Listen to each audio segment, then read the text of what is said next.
Dear students, the topic is chromatography. You know, chroma means color, graphia means to draw. It is a biochemical technique used to separate the component of a mixture based on their differential migration.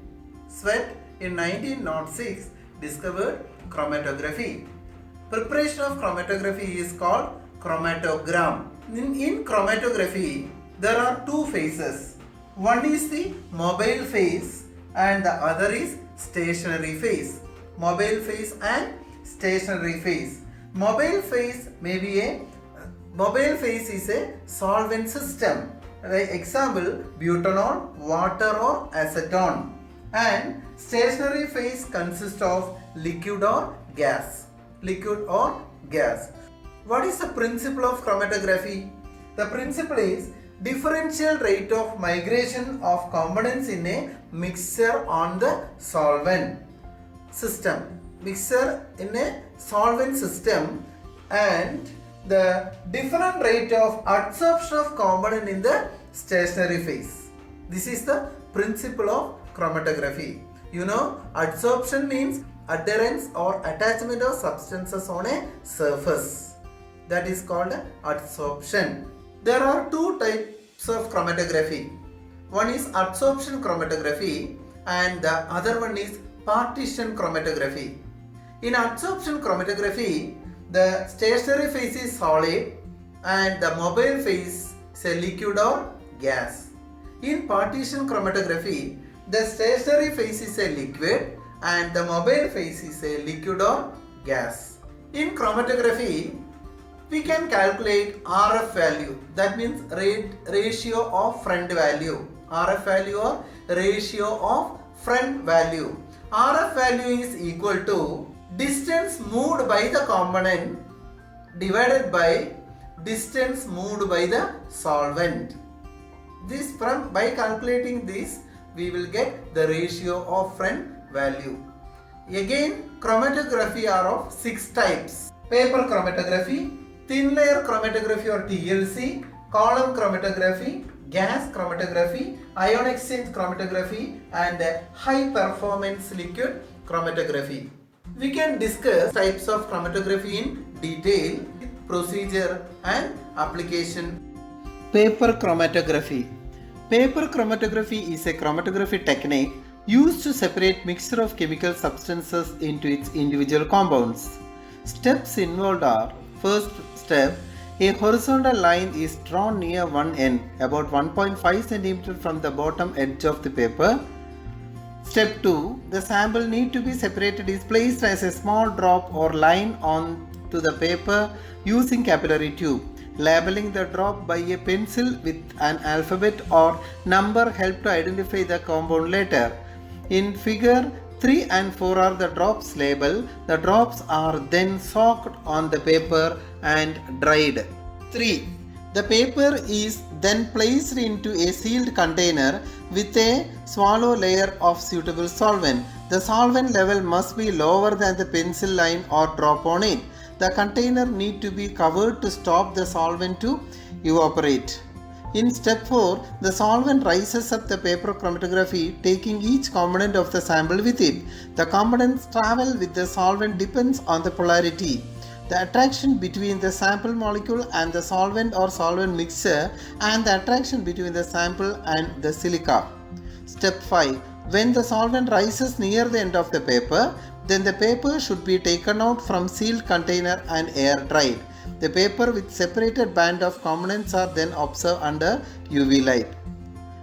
Uses: separation, identification and quantitative estimation of amino acids. Thin layer chromatography is a modified paper chromatography.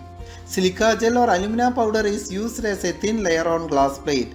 The silica gel is allowed to spread as a thin layer on the glass plate, allowed to dry at room temperature and is activated by heating in an oven at 250 degrees Celsius. Same like in paper chromatography, the mixture is spotted, then suitable solvent is added and the spotting line can be detected. Significance: easy, requires less time, sensitive, more efficient and faster than paper chromatography, used to separate not only amino acid but a variety of chemicals. Column chromatography. Column chromatography is one of the most useful methods for the separation and purification of both solids and liquids. This is a solid liquid technique in which the stationary phase is a solid and mobile phase is a liquid. The principle of column chromatography is based on differential absorption of substance by the adsorbent. Procedure: preparation of the column, 2. Adding the sample to the column, then developing the chromatogram and recovering the constituents. Here the application of column chromatography is used for the separation of sugars, pigments and lipids. Chromatography differ from other forms of chromatography in that the mobile phase is a gas and the components are separated as vapors. It is thus used to separate and detect small molecular weight compound in the gas phase. The sample is either a gas or a liquid that is vaporized in the injection pot. The mobile phase for gas chromatography is a carrier gas, typically helium, because of its low molecular weight and being chemically inert. The pressure is applied and the mobile phase moves the analyte through the column. The separation is accomplished using a column coated with a stationary phase. Here, for gas chromatography, the first step involves sample injection and vaporization. Step 2, separation in the column. Step 3, detection and recording of results. Applications of gas chromatography include calculate the content of chemical product, for example in assuring the quality products in the chemical industry or measuring toxic substances in soil, air or water. Gas chromatography is used in the analysis of airborne pollutants, performance enhancing drugs in athletes' urine sample, oil spill, essential oil in perfume preparation. Then the GC is very accurate if used properly and can measure picomoles of a substance in 1 ml liquid sample or parts per million concentration in gaseous sample. Gas chromatography is used extensively in forensic science. Disciplines as diverse as solid drug dose, pre-consumption form, identification and quantification, arson investigation, paint chip analysis, and toxicology cases. Employ GC to identify and quantify various biological specimens and crime scene evidence. Next one is High Performance Liquid Chromatography, HPLC. HPLC is used to separate, identify or quantify each component in a mixture. The mixture is separated using the basic principle of column chromatography and then identified and quantified by spectroscopy. HPLC is thus basically a highly improved form of column liquid chromatography.